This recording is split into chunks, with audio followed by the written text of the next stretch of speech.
Good evening, film lovers of the interwebs. I'm Alexa, resident ooky spooky girly, and today we're diving into the world of short films. Honestly, as a gal with ADHD, I love short form media since it's a heck of a lot easier for my brain to stay focused in like little spurts instead of long stretches. I haven't watched like Avengers Endgame since I saw it in theaters, and don't get me started on Avatar. Not easy watching for this brain. So question for y'all, other than Lights Out, because we all know that one, what's everybody's favorite short horror flick? Let me know in the comments, and welcome to the top 5 scary short horror films you've never seen before. Number 5, The Cat with Hands. So if you're looking for something just as visually creepy as it is tense, you might want to consider The Cat with Hands. It's a rather short offering. It's only around, right under 3 minutes, and that's not including the credits, but it manages to pack some seriously creepy moments into its short runtime. As brisk as a nursery rhyme, it is a twisted tale, and so deliciously grim, about a, well-dwelling cat that steals human body parts. Yep, that's where the hands come from. Writer and director Robert Morgan's experience with stop-motion animation is impressive, having also done a couple of really great grotesque shorts reminiscent of the Quay brothers. Hey look, after falling in love with Coraline when I was younger, I will always champion the use of stop-motion. Heck, back when I was in high school, my media productions class actually made a stop-motion short of the iconic You, Me scene from Rush Hour 3. That was the first time in my life where paying attention to the tiniest details was actually the end of the world if not done properly. Nowadays though, it's rare enough that stop-motion animation is used at all, unless your name rhymes with, Schmenry Schmellick, let alone used as an effect. Hey, look, that's not diminishing his work by any means. I have way too many friends that absolutely adore The Nightmare Before Christmas for me to ever say anything like that. We should have to appreciate it more. So funded by the UK's Channel 4, Robert was able to shoot a portion of the film in stark 35mm live action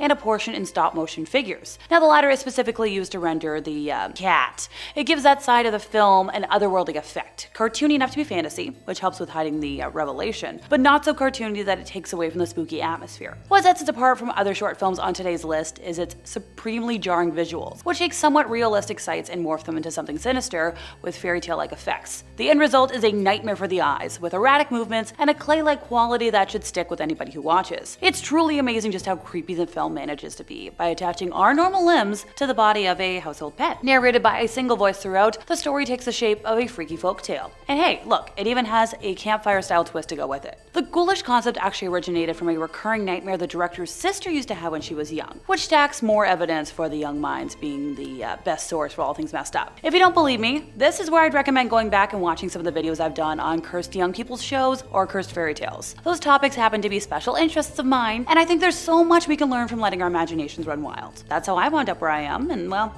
look at me. Number 4, Doppelganger. So before we dive into this one, I do have another question for everybody. What do you make of the theory that everybody out in the world has an identical twin somewhere? To date, I don't think I've ever met my twin or anybody similar enough visually, speaking for that, to make sense, but let me know in the comments what you think. Maybe I just need to travel the world more. So, Daywalt Horror has been crafting scares for years now, bringing their interesting and entertaining brand of spooks to their dedicated YouTube audience. Doppelganger is easily one of their best, taking a seemingly normal trip home and twisting it into something truly sinister. Director Drew Daywalt first achieved fame writing and directing short films with the horror filmmaking YouTube channel Fudio, which he co-founded in 2007. Hey, wanna know what led to the creation of said channel? The last writer's strike. The first couple of flicks they released were titled Creep and Bedfellows, which don't worry, that one's coming up later, but I wanna highlight Doppelganger first. So the Fudio group disbanded in 2010, but Daywalt went on to found his own YouTube channel, Daywalt Fear Factory, and that's where this little beauty of a flick comes from. Alrighty, time to dive in. So, a young girl is on the way home from work and receives a frantic call from her husband on her cell phone. He urges her not to go home,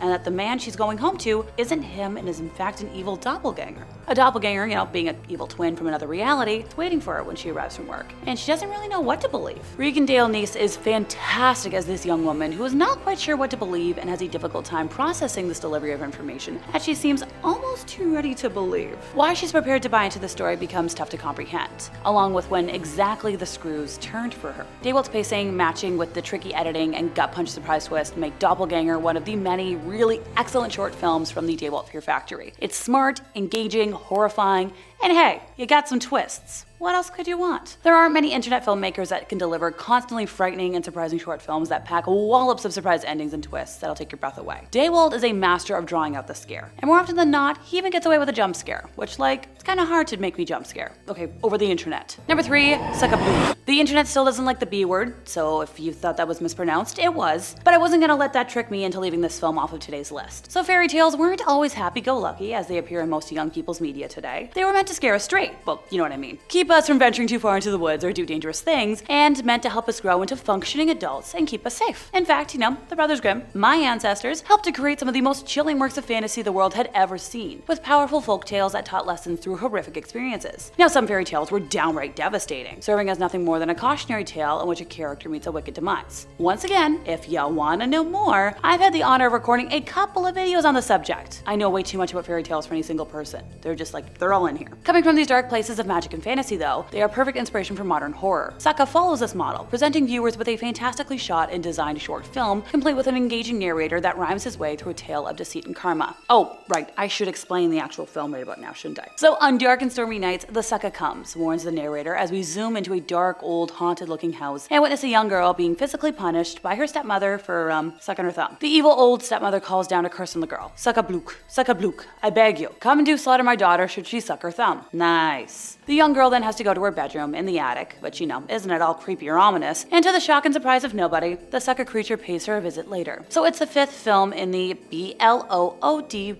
Cuts horror anthology. This dark, gothic bedtime story, which is obviously inspired by the German tale, The Story of Little Sucka Thumb, is directed by Ben Tillett. The visual design is amazing, and the macabre rhyming narration creates the perfect fairy tale atmosphere. Number 2, Bedfellows. So, we're gonna go back to 2008, and yes, this is probably the most famous video on today's list, but I wanted to make a point of highlighting it. Look, I stopped myself from gushing about Lights Out today, so let me have this one. This is one of the earlier internet scary short films to pick up steam and find a lot of views. It has staples of what has been done and redone in 1,000 other short films, and that's a creepy twist and a monster that ends the short with a fun stinger. It's about as short as any short film can come, clocking in at just under 2.5 minutes. But let me warn you right now, that 2.5 minutes is 10 times scarier and more effectively made than quite a few full-length horror films that have come out recently. It sets the scene by establishing shots of the darkened bedroom of happy couple Rachel and Danny. Rachel is awakened by her phone ringing. It's annoying. It's on Danny's side of the bed, and after her request to, hand her the phone is ignored, asleep, she reaches over the lump beside her and, gets it herself. It turns out to be Danny on the phone, saying he forgot his keys and asking her to let him in. Now Rachel looks in horror at what she thought was Danny in the bed, which is then revealed to the viewer to be a monster. It's reminiscent of, Max, Shrek's Nosferatu, with its pale face, inhuman stare, and scraggly teeth. It looks at the camera, grinning, and then rolls its eyes up to Rachel, who's gathering the courage to pull up the blanket. And okay, that's probably enough spoiler.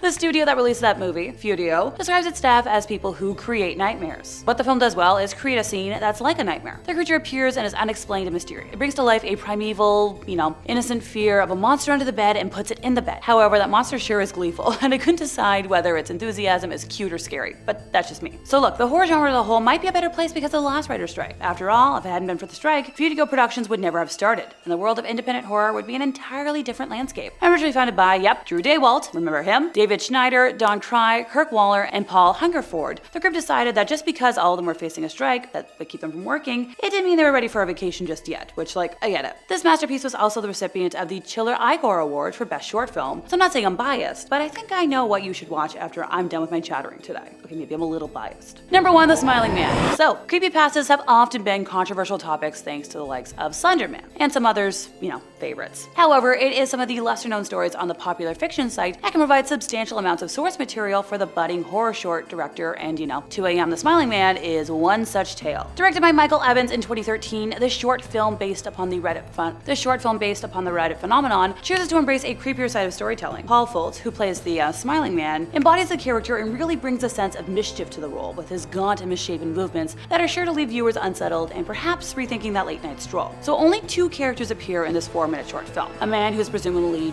trying to get home in the middle of the night, played by Sean Simon, and the smiling creep who won't stop following him. But for all its simplicity, it's a setup that's universal. When you're walking anywhere after the sun has gone down, it's all fun and games until that one horrifying thought creeps into your mind. What if somebody's following you? I know that's a thought that's always in the back of my own mind. I'll be walking, be like, okay, is that guy gonna pass me or not? I'll step into the street. The Smiling Man never explains anything about its 2 cheery antagonists. It doesn't explain why this man who was alive in 2013 looks like he's emerged from the 1970s. It also doesn't explain why he dances instead of walks, and it most certainly doesn't say why he has any interest in following a random stranger. But all of these questions only serve to make the short more chilling. Everything that happens to this unnamed pedestrian at 2 AM is completely random and beyond explanation, which means that there's no reason why it can't happen to you. Also, if you're going for a walk alone at 2 AM, that's just scary enough in my opinion. I don't go for a walk alone after 10 p.m. Then you just get an Uber. And that brings us to the end of our time, so I hope I was able to make some recommendations for what to watch for the rest of your night. If you enjoyed my ramblings today, could you help us out by giving this video a like, subscribing if you aren't already, hit the bell for more horror recommendations from us here at Top 5 Scary Videos, and I'll see y'all next time, you lovely spooky people.